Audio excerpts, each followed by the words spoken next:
Днес ще разгледаме една изключително важна, макар и често невидима, част от правото – международния обмен на правна информация. В един глобализиран свят, където делата често пресичат граници, възниква един ключов въпрос. Как един съд в София, например, може да приложи френско или американско право? Ще се опрем на лекциите на професор Вихър Кискинов, за да анализираме елегантните механизми, които правят това възможно. Нека започнем именно с този въпрос, който на пръв поглед изглежда прост, но всъщност е изключително сложен. Как съд в една държава прилага правото на друга?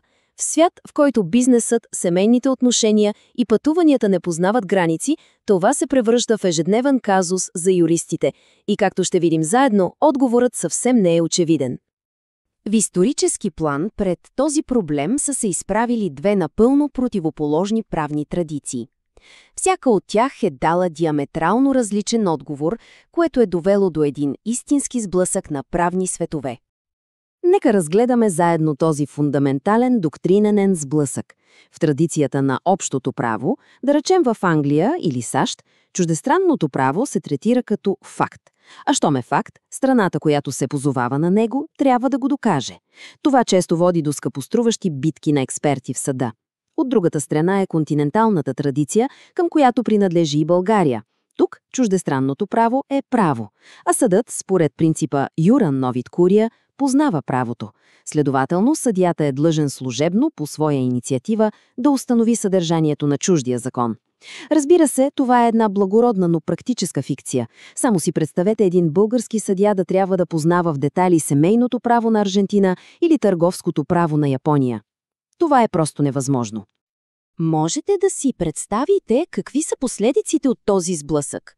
Съществувал е съвсем реален риск едно и също дело да получи коренно различно решение в Лондон и в Париж. И то не заради разлика в приложимото право, а заради различния начин, по който съдът установява съдържанието му. А това създава огромна правна несигурност. И точно тук, в центъра на нашата история, на сцената излиза един изключително елегантен отговор на този проблем – Европейската конвенция от 1968 година, подписана в Лондон. Гениалността на тази конвенция се крие в нейната философия. Тя не се опитва да наложи едната традиция над другата. Вместо това, тя прави нещо много по-умно – създава официален канал за получаване на информация за правото, а не на доказателство за факти. По този начин тя удовлетворява нуждите и на двете системи. За съдията от общото право тя дава авторитетен източник на информация, а на континенталния съдия дава надежден инструмент, за да изпълни служебното си задължение. И ако се чудите доколко успешен е бил този подход, числото говори само за себе си. 47. Това е броят на държавите, които са ратифицирали конвенцията до днес. И забележете, този мост свързва не само Европа, той се простира чак до Мексико, Коста Рика и Мароко, което доказва универсалната нужда от такъв инструмент. Механизмът работи с елегантна простота. Всичко започва с съдебен орган, който има нужда от информация по конкретно висящо дело. Заявката му не се лута и сложни дипломатически канали, а отива директно до един единствен централен орган в другата държава, в повечето случаи това е Министерството на правосъдието.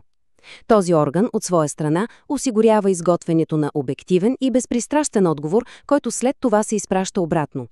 Ключовото тук е директната официална комуникация между тези специализирани органи. И тук стигаме до ключовия елемент, който позволява на конвенцията да изгради онзи мост, за който говорихме.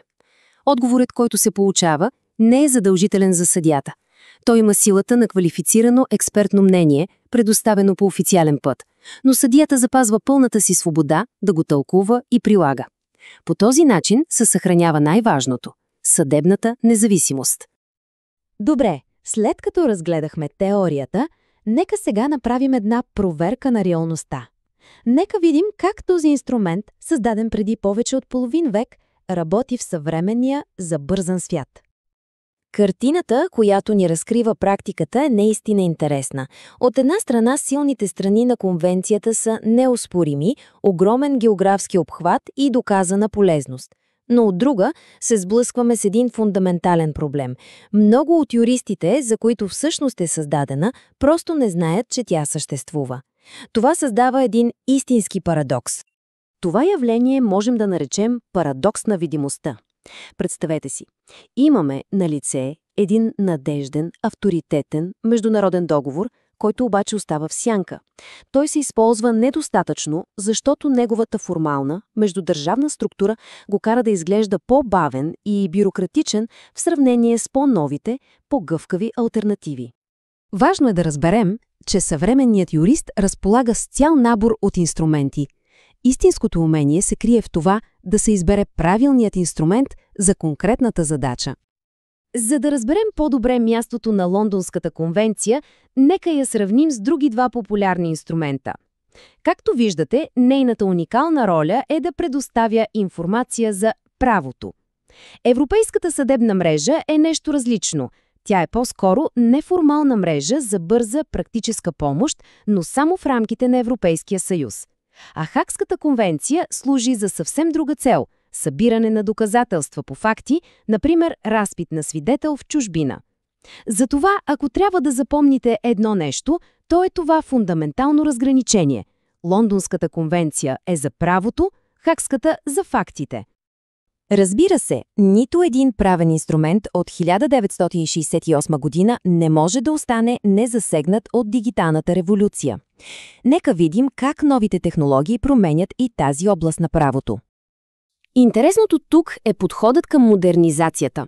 Вместо да се променя самият текст на конвенцията, процес, който би бил изключително бавен и сложен, Съветът на Европа използва тънарния подход на мекото право. Създават се подпомагащи инструменти, като практически наръчници и стандартни формуляри. Целта е съществуващият договор да стане по-достъпен и лесен за използване в дигиталната ера. В същото време, дигитализацията на правосъдието напредва, но с различни темпове в отделните държави. Както е видно, докато използването на видеоконференции е вече широко разпространено, други аспекти, като електронното подаване на искове, все още не са универсални. Това създава една сложна и нееднородна среда за трансгранично сътрудничество. И разбира се, стигаме до изкуственият интелект. Той предлага наистина революционни възможности, незабавен достъп до всякакви правни източници, бърз анализ и превод, но рисковете са също толкова големи. Може би най-сериозният от тях са така наречените халюцинации, когато системата генерира напълно невярна, макар и правдоподобно звучаща информация. Да се разчита на такава информация в съдебен процес без щателна проверка би било, меко казано, изключително неразумно. Именно в този контекст на информационно изобилие и потенциална дезинформация, ролята на Лондонската конвенция може да се окаже по-важна от всякога. В свят пълен с информация, тя остава златния стандарт за получаване на авторитетна, официална и проверена информация. А това е нещо, което никой настоящ модел с изкуствен интелект не може да гарантира. И така, до какво заключение ни води всичко това? То е свързано с самата същност на юридическата професия днес. Вече не е достатъчно просто да познавате законите.